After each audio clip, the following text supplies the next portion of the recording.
Welcome to the second full day of spring 2011. Look at the record high on this day, set back in 1938, a record high of 88 degrees. And equally surprising, the record low set on this day back in 1965 of only 4 degrees above zero.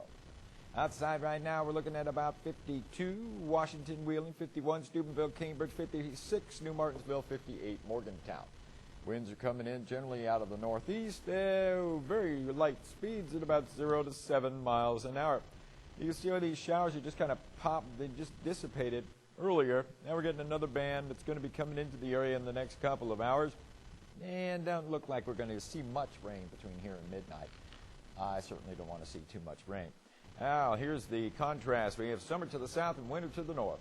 30 degrees right now, International Falls, 38 Buffalo, 37 Minneapolis, 40 in Chicago, obviously in the cold air.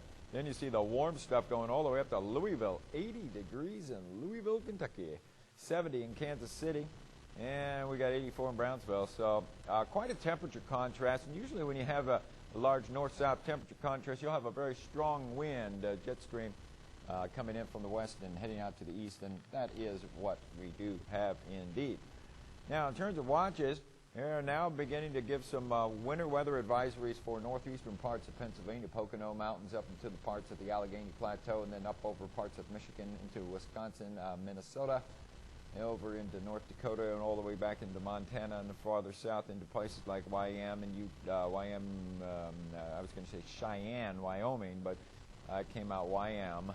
But anyway, you can see higher elevations in California, even coastal areas there with snow advisories. It's a pretty big system coming our way, and we're going to be in a rather unsettled pattern, as you'll see shortly with our predictor. Right now, you can see the big low is sitting here in the central Great Plains, getting ready to move into the Great Lakes, and lots of moisture with it.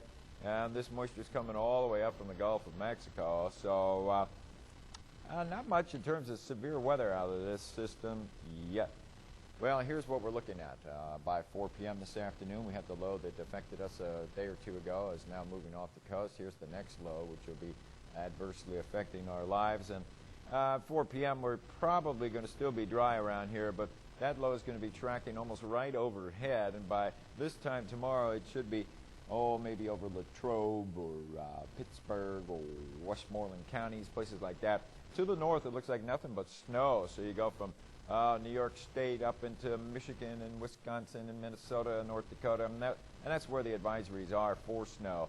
Then we get into the snow. Thursday morning, we get on the back side of the system. We start getting cold air coming in from Canada. And notice this big monster blue H. This is a monstrously cold, large, slow-moving air mass that's going to be affecting our lives, adversely affecting our lives for about 5 to 7 days.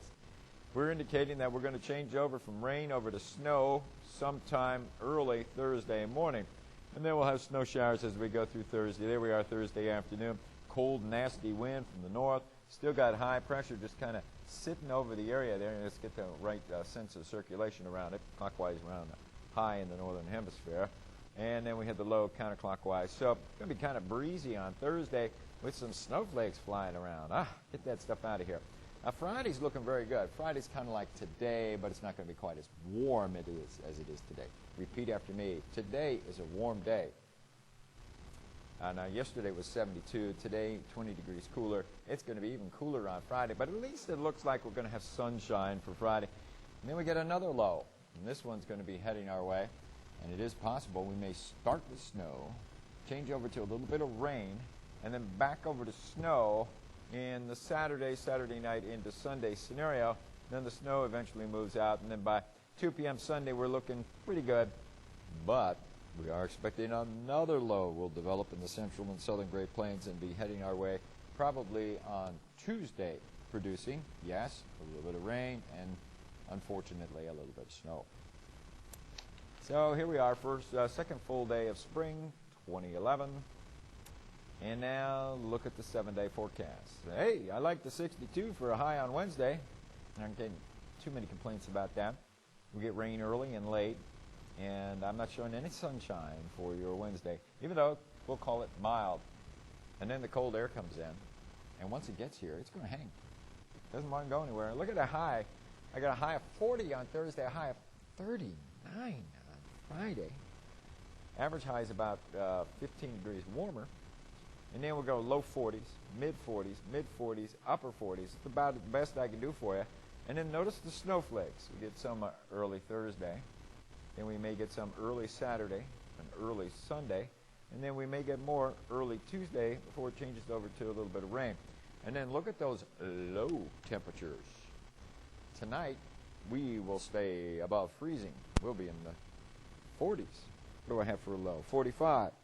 But notice how much colder it gets. In fact, some of us may wake up with thermometers in the upper teens on Friday morning.